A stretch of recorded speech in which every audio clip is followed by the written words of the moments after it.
Moving on, the youth are encouraged to apply for tenders. Speaking exclusively to WTV, nominated MP Johnson Sakaja, who sponsored the Public Procurement and Disposal Amendment Bill 2013, says that the youth should take advantage of the 30% procurement opportunities that have been given to the youth. So just what does it take for one to secure a tender?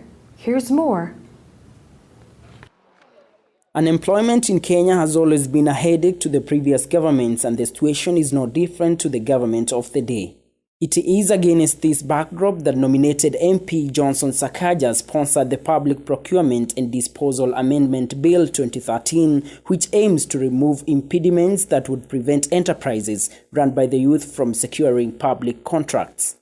The law, which was passed by the Parliament and the Senate, compels all public entities, including the county governments, to allocate 30% of their annual procurement and contracts to the youth. There are two categories.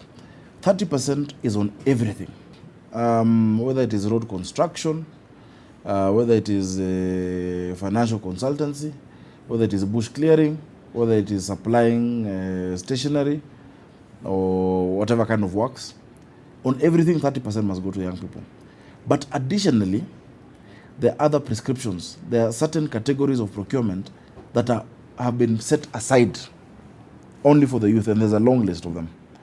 So on those ones, no one else can compete. It's only youth and those disadvantaged groups. But beyond that, on anything else, even if it's to supply steel to the standard gauge railway, 30% should go to young people. Does one require a limited company to apply for these tenders, or one can apply with a business name?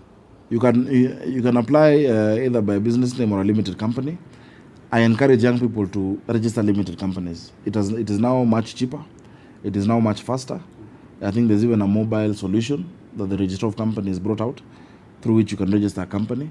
Because a limited company limits your liability, such that you cannot yourself as an individual carry the liability of the company. The company becomes a person. And how is the government making sure that all these things are implemented? Because it's one thing to have the law, another thing to implement the law. We've set up a system to monitor and evaluate. We know there will always be mischief. That's why the law is created to cure mischief. Yes. You'll find certain people trying to register businesses in the name of young people, then to cash in on that.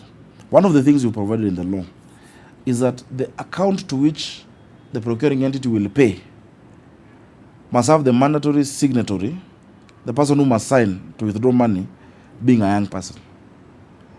To make sure that it's not just a youth company by name, but the money is going to an old person. But the money is actually going to young people. Now from there, if the young person gives the money back to an old person, shauri yake. The Public Procurement and Disposal Amendment Bill 2013 is expected to mainstream participation of youth-run enterprises into economic development. Youths are now challenged to be aggressive enough to register companies and apply for government tenders. Reporting for WTV News, I'm Elijah Mwangi. And that's it from our news desk. Do have yourselves a blessed one. My name is Wavinya Wanyasa. Thank you.